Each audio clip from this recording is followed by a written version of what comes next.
का पुण्य पुंज जब प्रबल हो जाता है, इकट्ठा हो जाता है, तब गुरु भगवान कृपा करके उसको फिर स्वीकार कर लेते हैं। इसी का नाम है समर्पण। समर्पित हो गया। अब समर्पित हो जाता है तब वो फिर वो पढ़ाई करवाते हैं जिससे उसको परमात्मा की अनुभूति होना है।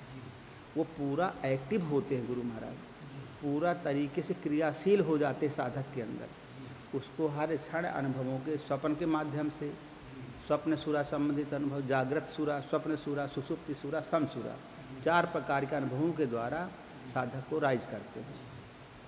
अब जागृत सुरा संबंधित अनुभव क्या है? कि आप बैठे हैं, अब आप बैठे बैठे आँख फड़कते रहेंगे। ये आँखी फड़की, ब्रेन फड़का, हार्ट फड़का, पेट फड़का, पैर फड़के। अब आप सोचिए काहे फड़कते हैं? इसलिए फड़कते हैं कि कुछ कहना चाहते हैं, कुछ बताना चाहते हैं, लेकिन हम नहीं समझते। शुरू में साधक नहीं समझता, तो फिर इसका मतलब क्या हुआ? क्यों समझ में नहीं आता? इसलिए कि हमारे अंदर जो संकल्प विकल्प हैं वो जल्दी जल्दी उठते रहते हैं। एक संकल्प हुआ फिर तुरंत दूसरा संकल्प हो गया, फिर तीसरा संकल्प हो गया। अब वो फड़का तो किस संकल्प का होगा पता ही नहीं चलता है। इतना वहाँ मेला लगा है अंदर संकल्पों का कि समझ में नहीं आता किस संकल्प के कारण हमारा फड़का था। अगर ये पता चल जाए कि हमने संकल्प ये किया और इसका उत्तर ये आया, तो आप उसको निर्णय ले सकते हैं। लेकिन जब पता ही नहीं कौन संकल्प का उत्तर है तो आदमी फिर परेशान हो जाता, नहीं समझ में आता, नहीं समझ में आता। दूसरा होता है स्वप्न सुरा संबंधित। अब हम सो गए तो सोने पर फिर हमको स्वप्न आते। कभी कभी जो 4 बजे का टाइम होता है हमारे जगने का समय, उस समय स्वप्न आते हैं। वो स्वप्न माने 90% सही होते, वो अनुभव कहलाते हैं, अनुभूतियाँ कहलाते हैं। इसी को ब्रह्म मुहूर्त का है। ब्रह्म मुहूर्त में जो स्वप्न होते हैं, जब से ब्रह्म वेला होती है 4 बजे का, तो 4 बजे से 4 बजे 5 बजे जो जैसे सोते जगते हैं तो जो स्वप्न आते हैं वो कहलाते हैं स्वप्न सुरा संबंधित अनुभव। अब वो साधक जो होता है उसका मन तो अपने इष्ट में ही लगा रहता है, इसलिए जो अनुभव आते हैं वो उसी से संबंधित आते हैं। साधकों को अपनी साधना से संबंधित पूरी रील कभी कभी आ जाती है। कभी गुरु भगवान समझाते हैं, कभी डांटते हैं, कभी कुछ करते हैं। कई प्रकार के अनुभव साधक को आते रहते हैं। तो साधक लोग समझ भी जाते हैं, जो थोड़ा समझदार हुए उसका है नहीं। जिनको स्वप्न नहीं आते तो ऐसा मतलब नहीं कि साधक नहीं है। वो साधक भगवान और तरीक़ों से बताते हैं। उनको तरीके जो 3-4 प्रकार के अनुभव बताए। किसी को आकाशवाणी होती है, बैठे हैं ध्यान में और लगा कि हम सो गए और कोई आकाशवाणी हो गई, कोई महात्मा आए, कोई अनुभूतियाँ बता दिए, कोई उपदेश दे दिए, ये सब होता रहता है। तो फिर ये स्वप्न सुबह संबंधित अनुभव है। ये 4 बजे के टाइम पर, 4-5 बजे टाइम पर स्वप्न में आते हैं। तो साधक को उससे काफ़ी जानकारियाँ होती हैं अंतर जगत की। बहुत साधक लोग सोचते हैं कि हम घर गृहस्थी में रहते हैं, अब हम भगवान का भजन करने जाएं कि न जाएं, भगवान का भजन करने जाएं कि न जाएं, क्या करें। अब वो निर्णय जो है वहाँ स्वप्न में आ गया, उन्होंने मन संकल्प किया, तब भगवान बता देंगे कि तुम छोड़ो सब, तो भागो, यहाँ तुम्हारा कोर्स ख़त्म है यहाँ का घर वाला। तो साधक लोग अपना वहाँ छोड़ करके और चल दिए वहाँ। जैसे जगदीश बाबा, तो जगदीश बाबा तो थे बड़े झंझट में फंसे थे वहाँ, परंतु फिर हमको बताते रहते सब, जितना रोज सपन देखते थे हमको ढूंढते। हम जोताई करने जाते थे ट्रैक्टर से, हम तो वहीं मिल जाते थे हमको। जब आमे सतना से तो हमको मिल जाए वहीं पर। तो पहले हम जहाँ ट्रैक्टर थोड़ा रोक रहा के थोड़ी बात कर लें 10-15 मिनट, भाई जो करना हो करिए। भगवान ऐसा अंतर्यामी है, सब झंझटों से निकाल देता है। उसकी कृपा हो जाए तो सब झंझट दूर हो जाती है। ऐसा है, जिनको हम झंझट मानते हैं कुछ नहीं मानता, वो सबसे निकाल बाहर करता है। तो ऐसे साधकों को स्वप्न के माध्यम से भगवान बता देते हैं कि तुम्हें क्या करना है। अगर सही साधक ना हुआ तो उसको कुछ नहीं बताते। क्यों बताएंगे उसको? अभी उसको वो आगे परिपक्व हुआ नहीं हुआ। और जहाँ परिपक्वता आ गई तो भगवान फिर निकाल देते हैं। सब कुछ बताते हैं, पर साधक किस प्रकार का, किस क्वालिटी का है, उस प्रकार से व्यवहार करते हैं। तो इस प्रकार से भगवान का जो जन्म है वो साधक के हृदय में होता है। ये जो भक्ति लाइन है, ये भक्ति लाइन का विषय है। और जो ज्ञान की लाइन है उसमें उसमें भगवान जन्म लेता ही नहीं। उसकी थ्योरी में जो आता है कि भगवान कहाँ जन्म, मैं स्वयं भगवान हूँ तो कहाँ जन्म लेगा उसके हृदय में भगवान आएगा, उसका तरीका अलग अलग है, उसके तरीके अलग अलग हैं, अलग अलग हैं। जैसे ये मकान बनाना है, अब मकान बनाने के लिए हम लोगों ने क्या किया, बहुत लंबा प्रोसीजर लगाया कि बताइए इतने बड़े मकान के लिए शटरिंग पूरी इकट्ठी की है। पहले हमने टेम्परेरी मकान बनाया, नीचे से लकड़ी लगा लगा के, फिर उसके ऊपर से स्लैब ढाल दिया, तब अब फिर लकड़ी निकल गई, सब लकड़ी कोई आवश्यकता नहीं रह गई ना। अब ये मकान विश्वास जल्दी से होता नहीं कि हम, हाँ नहीं, उसमें अज्ञान जब तक रहेगा तब तक विश्वास हो ही नहीं सकता। अच्छा, ऐसे भी साधक हैं जो दोनों को लेके चलते हैं, भक्ति को भी अज्ञान को भी दोनों को लेके चलते हैं, ऐसे साधक भी हैं। देखिए ऐसा है, जब परसेंटेज ज्ञान का ज़्यादा हो जाता है तब ज्ञान की प्रबलता रहती है, भक्ति कम रहती है। जब भक्ति ज़्यादा हो जाती है तो भक्ति की प्रबलता रहती है, ज्ञान कम रहता है। लेकिन ऐसा नहीं है, बिना ज्ञान के भक्ति भी नहीं हो सकती है। अगर ज्ञान नहीं होगा, पर ज्ञान कितना रहता है कि भक्ति के अंदर में ज्ञान रहता है, इसमें जो है ज्ञान के अंदर भक्ति होती है, इतना फर्क हो जाता है। भक्ति करते हैं वो भी, गुरु की सेवा। क्या शंकराचार्य जी ने गुरु की सेवा नहीं किया था? किया था, सब कुछ किया था उन्होंने, लेकिन ज्ञान था उनको, ज्ञान शास्त्र से साधना किए। और भक्त लोग भी के अंदर भी ज्ञान होता है, तो वो पर वो ज्ञान जो है भक्ति के अंदर होता है। जैसे गोस्वामी जी ने भक्ति के अंदर ज्ञान को, पूरा ज्ञान था। वो बताते हैं ना कि रजत सीपिम भास जिम यथा भानुकर बारे यद्यपि मृषाति हूँ कालम हूँ भ्रम न सकै को। तो किसके अंदर ज्ञान है? भक्ति के अंदर ज्ञान। भक्ति भी जानते थे और ज्ञान भी जानते थे। और सकल दृश्य निज उदर मेली निद्रा तज सोबै जोगी सोई हर पद अनुभवई परम सुख अतिशय द्वैत भी होगी। तो वो ज्ञान है, ज्ञान का भक्ति के अंदर ज्ञान, और उसमें ज्ञान के अंदर भक्ति रहती है, पर दोनों रहते हैं। और दोनों तरीके सबके अलग अलग, सब तरीकों से लोग साधना करते हैं। आखिरकार सबका मूल कारण अज्ञान है। अज्ञान को हर प्रकार से हटाना ही पड़ेगा, तभी हमको ज्ञान रूपी आत्मा का दर्शन होगा। तो अब हमारे इस जो ये विषय चल रहा है रामचरितमानस का, इसमें गोस्वामी जी ने भक्ति का मार्ग दिखलाया, भक्ति का मार्ग इसमें। तो भक्ति के मार्ग में क्या बताए कि भाई प्रगट कृपाला दीन दयाला कौशल्या हितकारी हर्षित महतारी मुनिमनहारी अद्भुत रूप विचारी लोचन अभिरामा तनुघन श्यामा निज आयुध भुजचारी भूषण बनमाला नयन विशाला शोभा सिंधु खरारी।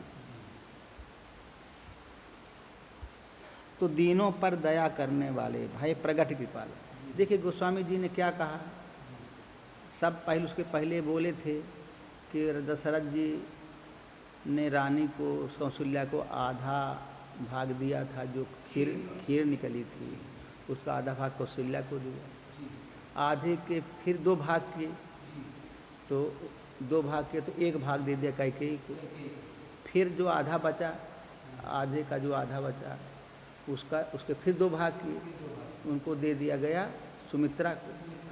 तो राम जो है आधे से पैदा हुए, अब भरत जो है आधे के आधे से पैदा हुए, और लक्ष्मण और शत्रुघ्न चौथाई से चौथाई पैदा हुए। तो क्या हुआ कि बल्कि प्रकट हुए, भगवान के बारे में ये कहा गया, औरों को वर्णन नहीं दिया गया इसमें डिटेल से कि भरत कैसे पैदा हुए, लक्ष्मण कैसे पैदा हुए, लेकिन राम जो पैदा हुए वो प्रकट हुए। तो उनको खीर दिया, तो खीर देने से खा लिया खीर, और खीर खाने से गर्भ ठहर गए, तो गर्भ ठहरता है, कोई नहीं ऐसा होगा, प्रकृति क्षेत्र में संभव नहीं है। ये प्रकृति के परे की बात है। गर्भ ठहर रहा है, अब जैसे 9 महीना हुआ ऐसे निकल के और अयोनि मार्ग से अब बाहर आ जाए, उसको कहते हैं जन्म।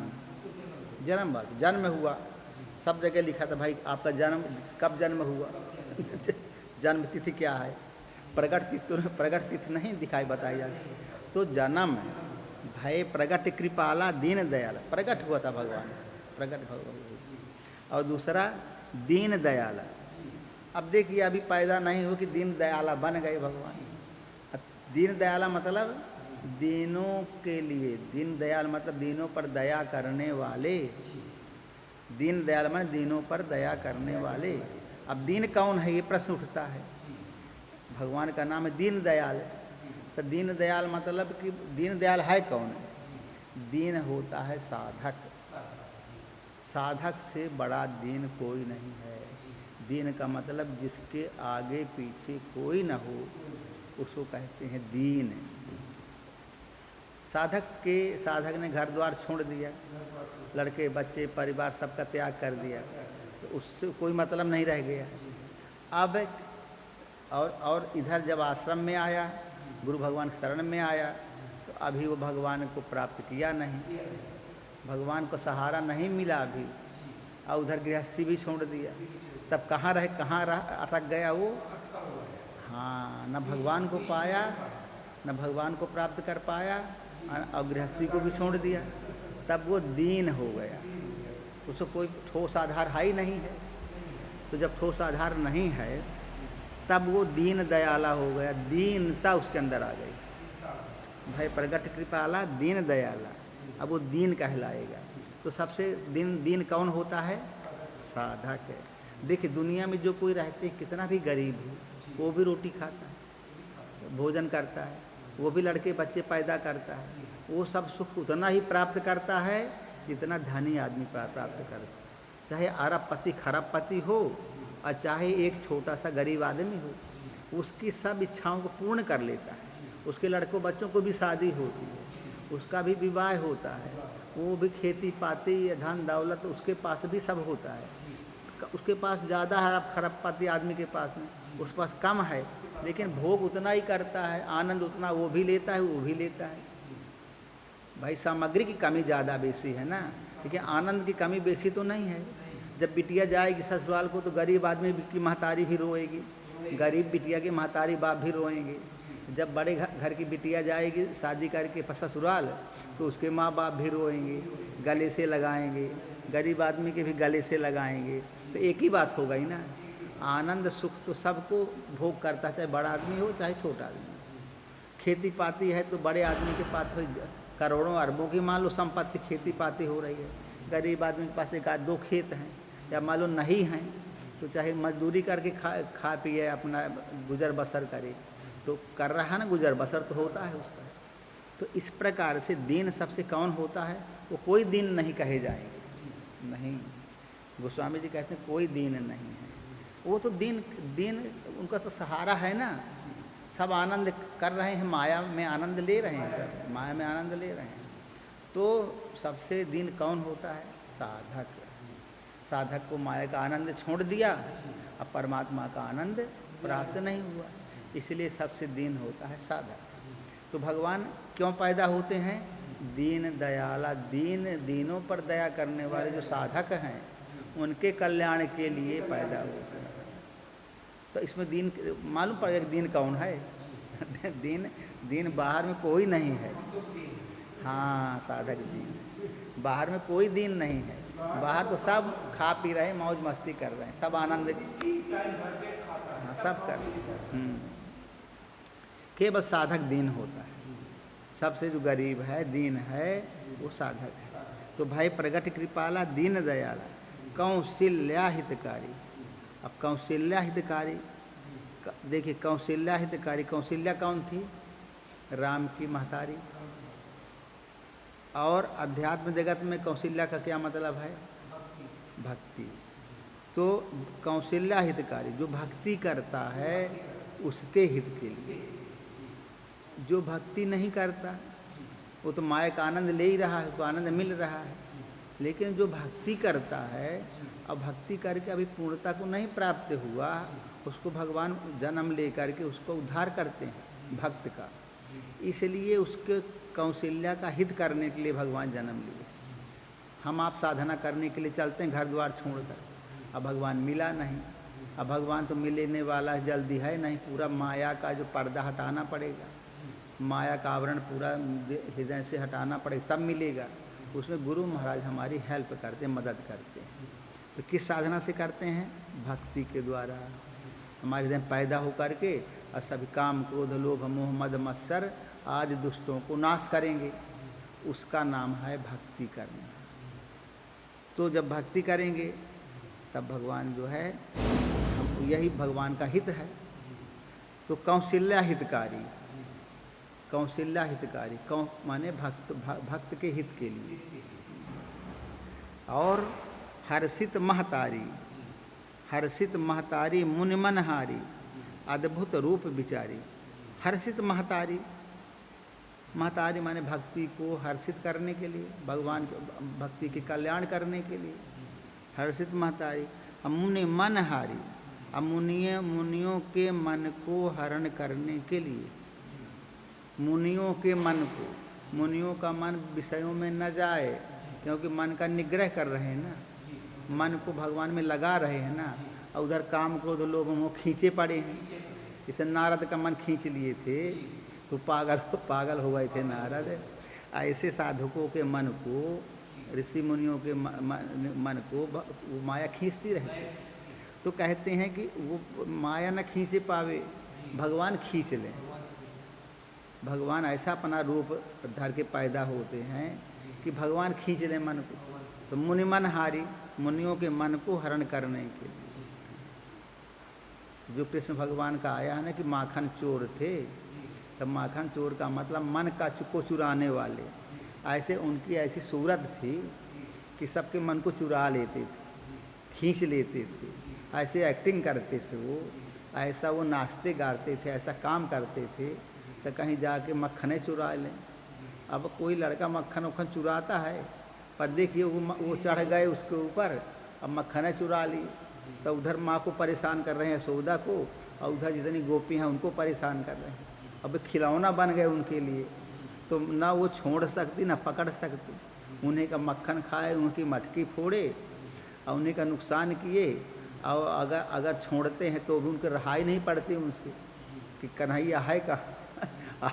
आज मेरी धोनी ऐसा रखी को फोड़ने तक नहीं आना, नहीं फोड़ने भी नहीं आया, गया कहाँ। अगर दूर चला गया कन्हैया तो उसके पीछे दौड़ते हैं, पास में है तो उनका मक्खने सब खाए जा रहा है, तो ना पकड़ सकती ना तो छोड़ सकती। ऐसी स्थिति हो जाती साधक की। हम लोग सब गोपियां हैं, अब भगवान कृष्ण परमात्मा है। भगवान कृष्ण ऐसा काम करते हैं कि हमारे मन को चुरा लेते हैं, हमारा मन गुरु भगवान के चरणों में लग जाता है। अब ना उनको हम छोड़ सकते, और जब डांटते फटकारते हैं तब फिर उनको लगता है कि छोड़ दें, लेकिन वो छूट भी नहीं सकते। प्रेम भी करते हैं और हमको कसावट भी करते हैं, हमारे इंद्रियों को कंट्रोल भी करते हैं। तो ऐसे महापुरुषों के लक्षण होते हैं। तो मुनि मनहारी अद्भुत रूप निहारी, अद्भुत रूप विचारी। अद्भुत रूप है उनका।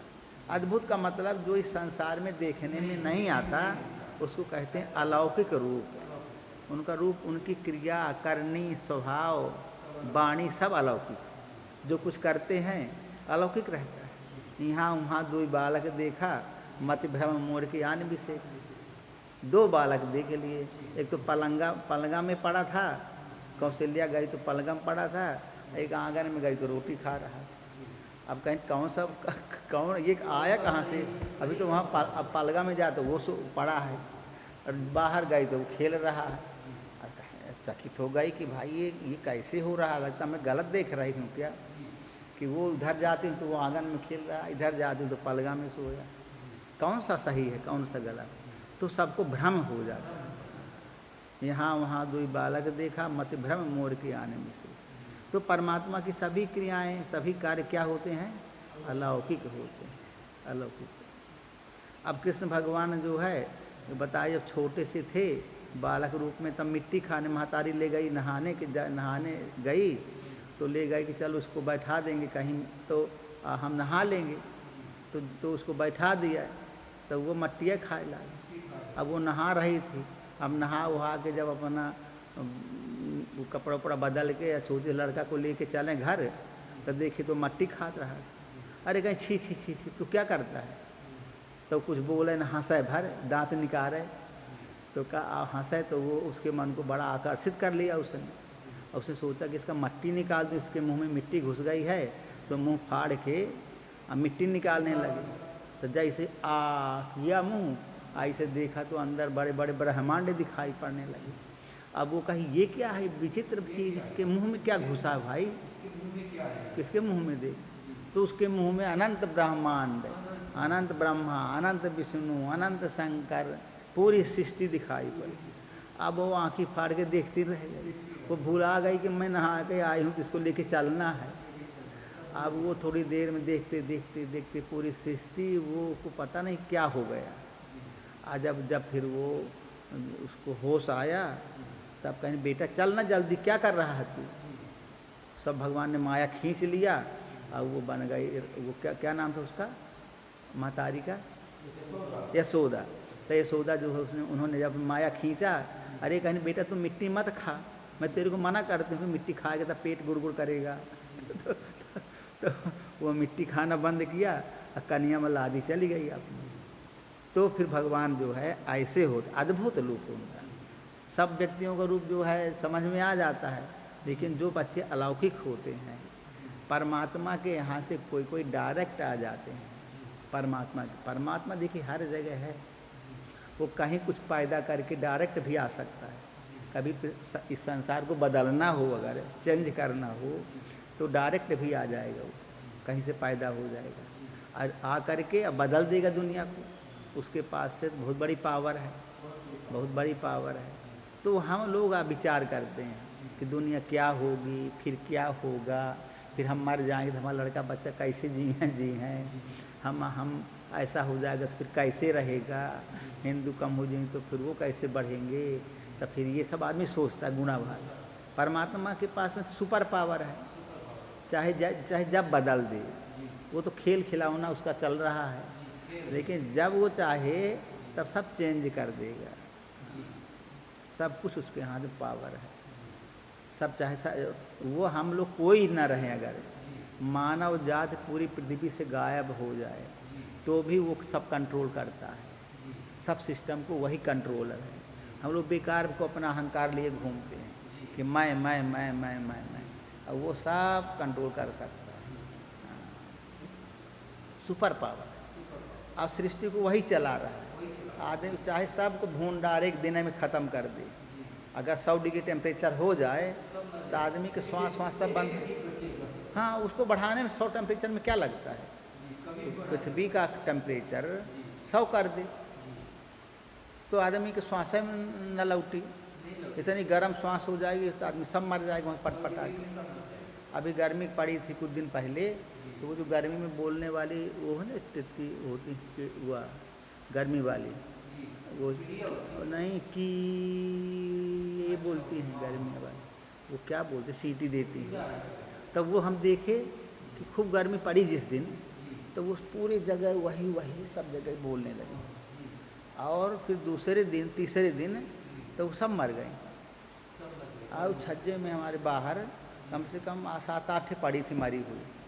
तो हमने कहा कैसे मर गई, कैसे पैदा हुई? हाँ, वो कीड़े नहीं थे भाई, वो गर्मी में जो बोलती हैं एक इतनी लंबी इतनी बड़ी होती हैं, काली काली अभी आई थी। तो वो भैया 3 दिन में मर गई। अब पूरे सब जगह फैली थी खूब। फिर बटोर के 8-10 हमारे छज्जे के अंदर घुसी आई थी। तो फिर उधर फिर बटोर के फेंकवाए, बाबा जो शिवम है ना, वो तो झाड़ू लगा दो, सब फेंको, सब बटोर अपने आप में मर गई, अपने आप पैदा हो जाती। तो ऐसे हर जीव है, परमात्मा के लिए कोई कठिन नहीं, कुछ भी कर सकता है। चाहे सबको मार डाले और दूसरे जीव पैदा कर दे, दूसरी सृष्टि पैदा कर दे, हम लोग ख़त्म करके हम लोगों का पूरा सिस्टम बदल दे। कहे तो 8-8 फुट के आदमी पैदा करे लागे हुए। हम लोगों को जहाँ 4-4, 5-5 फुट के हैं, वो 8-8, 10-10 फुट के आदमी पैदा कर हैं।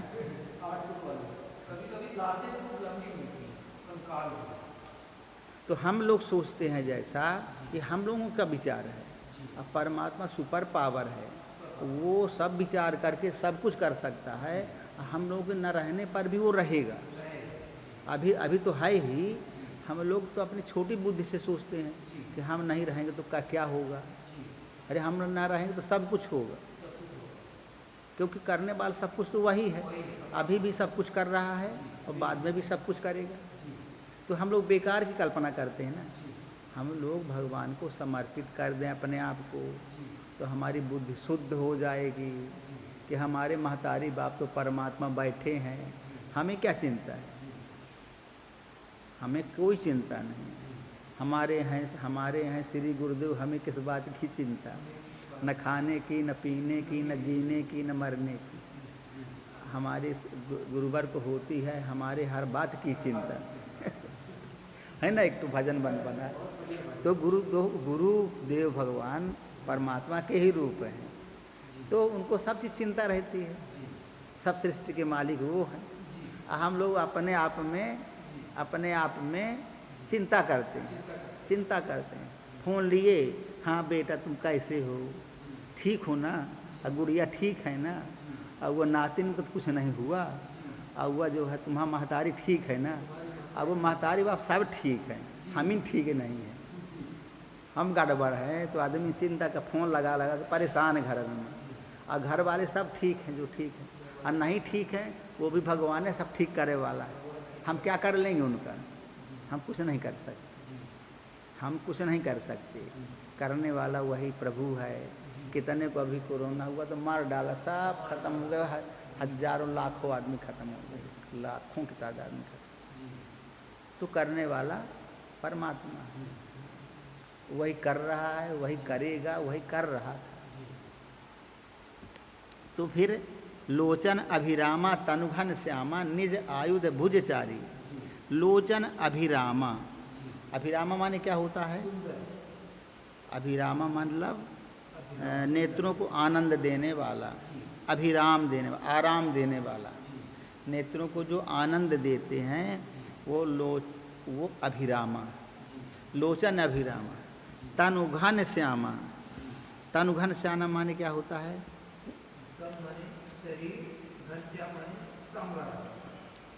तनुघन श्यामा मतलब मेघ के समान जिनका शरीर है, श्याम शरीर है। घन श्यामा माने श्याम शरीर, तनु माने जिनका शरीर हाँ मेघ के समान श्याम है। निज आयुध भुजचारी, निज आयुध भुजचारी। देखिए भगवान कैसे पैदा हुए थे कि आयुध लिए थे। आयुध माने क्या होता है। आयुध माने अस्त्र शस्त्र होते। आयुध माने जिनसे लड़ाई की जाती है उनको कहते हैं आयुध। आयुध माने अस्त्र शस्त्र जिनसे लड़ाई की जाती है। तो अपने हाथ में क्या लिए हैं, चारों भुजाओं में आयुध लिए हैं। कोई न कोई कहीं चक्र लिए हैं, किसी हाथ में चक्र लिए, किसी में गदा लिए, किसी में शंख चक्र गदा पद्म, एक हाथ में पद्म लिए हैं और एक हाथ में गदा शंख चक्र, चारों हाथों में 4 चीज़ धारण किए। तो ये कैसे पैदा हुए थे, कैसे ये प्रकट हुए थे भगवान। चारों हाथों में कोई न कोई आयुध लिए थे। हाँ मतलब ये तो 2-3 मतलब लिए ही थे। शंख चक्र गदा। शंख माने लड़ाई के लिए जो आवाज़ किया जाता शंख करता है, और चक्र लिए थे, मार देते हैं चक्र तो मुड़ कट जाता है। और गदा लिए थे, गदा माने मार दिए गदा जैसे हनुमान जी लिए रहते थे, वो भी शस्त्र है एक प्रकार का, तो वो लिए थे। तो वो सब चीज़ लिए हुए थे। तो ऐसे भगवान पैदा हुए थे। अब आज अगर कोई लड़का पैदा हो जाए 4 भुजा वाला तो आदमी तुरंत फेंक देगा उधर ले जाके, कहीं राक्षस पैदा हो गया। लेकिन भगवान जो है, भगवान पैदा कैसे कैसे प्रकट हुए थे? 4 भुजा वाले और नीले वर्ण के, और श्याम शरीर था उनका, श्याम शरीर। श्याम मतलब नीला शरीर, नीला काला मान लीजिए, ऐसा शरीर वाले भगवान पैदा हुए। तो नुलोचल अभिरामा तनघन श्यामा निज आयुध भुजचारी, अपने हाथ में सब प्रकार के आयुध लिए हुए, और भूषण बनमाला नयन विशाला शोभा सिंधु खरारी। भूषण बनमाला, अब बताइए कि वो आभूषण और बनमाला पहने थे, नाना प्रकार के आभूषण पहने थे, मोती की माला, सोने के माला, हीरे की माला, सब प्रकार की माला पैदा हुए, मतलब प्रकट हुए थे, पहने हुए। बनमाला माने बनमाला पहने थे, बनों में जो माला फूलों की माला होती वो भी पहने थे। नयन विशाला, नयन बड़े बड़े विशाल नेत्र थे। अशोभा सिंधु खरारी, अशोभा के सिंधु थे, शोभा इतने सुंदर थे कि उनके सामने नज़र नहीं टिकती थी। खरारी मतलब खर को मारने वाले, खर राक्षस को मारने वाले। तो ये भगवान प्रकट हुए थे। तो भगवान का प्रकट होना कहाँ होता है? बाह्य जगत में नहीं होता, साधक के हृदय में होता है। साधक के हृदय में भगवान प्रकट होते हैं और प्रकट होकर साधक का कल्याण कर देते हैं। साधक के अंदर के जो विकार हैं, काम क्रोध लोभ मोह मद मत्सर, उनको नष्ट करते हैं, उनको मार डालते हैं। इसलिए भगवान का जन्म होता है। यदा जाहि धर्मस्य ग्लानिर्भवति भारत अभ्युत्थानम अधर्मस्य तदात्मानं सृजामि। तो कहते हैं कि जब जब धर्म की हानि होती है और अधर्म बढ़ने लगता है, अभ्युत्थानम अधर्मस्य, अभ्युत्थानम अधर्मस्य, अधर्म को नष्ट करने के लिए, तदात्मानं सृजाम्य हम, तो मैं जन्म लेता हूँ। तदात्मानं सृजाम अहम, मैं युग युग में जन्म लेता रहता हूँ, पैदा होता हूँ। तो ये भगवान की लीला है। हर साधक के हृदय में भगवान लीला करके उसके अंदर के दुष्टों को मारते हैं, नष्ट करते हैं। लेकिन अब इसमें ये है कि भगवान का पैदा होना जरूरी है। अब देखिए, सबसे इम्पोर्टेंट बात है कि भगवान पैदा हों, ये मूल बात है। अगर पैदा नहीं होंगे तो कैसे मारेंगे, कैसे उसके अंदर साधना कैसे बढ़ेगी? पर ये साधना ऐसी है कि जो जन्म जन्म की साधना है। हमको तो ये शरीर मिला है कुछ समय के लिए, 50 साल 60 साल 70 साल 80 साल, जितने साल जी जाए। ये शरीर मिल जाने के बाद दूसरा शरीर मिल जाएगा, फिर वो भी ख़त्म होगा, तीसरा शरीर मिल जाएगा। अब कब हम भगवान को प्राप्त करने के योग्य बन सकते हैं? कब भगवान हमारे हृदय में जन्म लेंगे? हमारे हृदय में भगवान कब आएंगे? ये तो अब भगवान ही बता सकते हैं, हम नहीं बता सकते इस चीज़ को। कब कृपा होती है उनकी, ये तो भगवान की लीला है। जब हम उनके योग्य हो जाएं, हम तो नहीं जानते कि हमारे अंदर कितने विकार भरे हैं और कितने जन्मों में हमने क्या क्या बुरे कर्म नहीं किए। बुरे कर्म करते रहे ना अभी तक, अब भगवान कृपा हो तो मनुष्य तन मिल गया। अब जो बुरे कर्म हमने, मान लीजिए कि हमारा जन्म 1 लाख जन्म पहले होगा, 1 लाख जन्म हो गए हमारे, तब हम मनुष्य मिला, तन मिला। तो 1 लाख जन्म में जो हमने बुरा भला किया होगा, कितनी बार हमको पत्नी मिली होगी, कितनी बार हम पत्नी बने होंगे, कितनी बार पति बने होंगे, कितनी बार भाई बहन परिवार सब बने होंगे, किनसे हमने लड़ाई झगड़ा काम क्रोध लोभ मोह मद मत्सर न किया होगा। अब हम चाहते हैं कि सब कचरा इकट्ठे निकल जाए। हम चाहते इसी जन्म में 2-4 साल में सब कचरा निकल जाए। तो निकलेगा सब कचरा? नहीं निकल सकता। कचरा कैसे निकलेगा? इतना लंबा कचरा सूझा है ये सब जगह, तो कैसे निकलेगा? ऐसे अपने मन के अंदर जो नाना जन्मों के कर्मों के जो कर्म रूपी कचरा अंदर घुसा बैठा है। अब हमको सफाई करना है मन को निर्मल बनाना है। अब वो कचरा जो है नहीं हटाया हट रहा। कहते हैं कि क्या नाम है, मन के बारे में जो कहा गया ना कि जन मन मन जो मुकुर मल हरनी, अखिए तिलक गुणगन बस करनी। हमारे मन रूपी दर्पण में जो माया का मल लगा हुआ, मैल लगा है, तो वो नहीं हटता जल्दी। उसके लिए बहुत मेहनत करनी पड़ती है, बहुत मेहनत करनी पड़ेगी, तब ये माया का मैल हटेगा। हटते हटते हटते हटते और फिर जब रह जाएगा मूल कि अब नहीं हटा सकते हम, तब भगवान को स्मरण करेंगे तो भगवान आएंगे, तब वो हटाएंगे। इसलिए साधक को क्या करना चाहिए? साधक को भगवान का जो रास्ता साधक ने पकड़ लिया है उसमें चलते जाना है, चलते जाना है, चलते जाना, चलते जाना। हमें रास्ता मिल गया, अब हम चलते जाएं, चाहे जितने जन्म लग जाएं, कभी ना कभी तो भगवान दर्शन देंगे। तो ये तरीका है उसका। ये नहीं कि उगता है कि आदमी भागे कि हो गया, अब तो हम क्या करेंगे, अब तो हम 4 साल 5 साल रहते हो गया, और भगवान नहीं मिले तो कहाँ तक इंतज़ार करेंगे। तो वही बरगद के पेड़ वाला जो बाबा था, और वो भाग गया, अपना डेरा डकूला बांधा, अपने घर पहुंचा। कहीं ससुर हम 4-5 साल में सिद्ध हो जाते तो हमारा आश्रम बन जाता, और जो है हमारे भगत हो जाते तो अपना खाना पीना चलता अच्छे से, तो वो तो हो नहीं पाया। अब हम कहाँ तक भजन करते रहेंगे, परेशानता होगा इसमें। तो वही हालत होती है। फिर आदमी न घर को धोबी का कुर्ता, न घर का न घाट। बाबा लोग हार करके भाग के अपने घर पहुंच जाते कि कल ये भजन जो करना था, अब फिर देखेंगे, भगवान का समय देंगे तो देखेंगे फिर।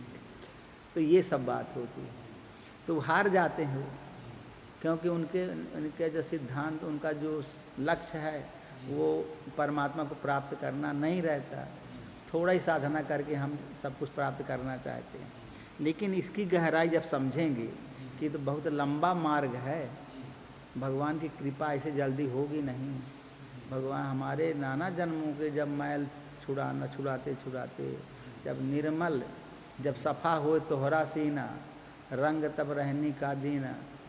जब हमारा सीना सफ़ा होगा तब भगवान फिर अपना घर बनाएंगे।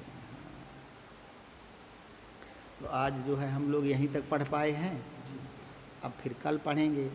तो हम इसलिए इस विषय को ज़्यादा हाईलाइट कर रहे हैं कि ये इम्पॉर्टेंट विषय है, ये विषय बड़ा महत्वपूर्ण है। भगवान का प्रकट होना किसी साधक के हृदय में बहुत महत्वपूर्ण है। इसके बिना तो हमारी गाड़ी नहीं बढ़ने वाली। तो इसको हम क्यों नहीं समझते इस चीज़, इसको समझना ही पड़ेगा। गोस्वामी जी ने समझा, तो गोस्वामी जी ने देखिए इतनी बड़ी रामचरितमानस बना दिया, उनके समझ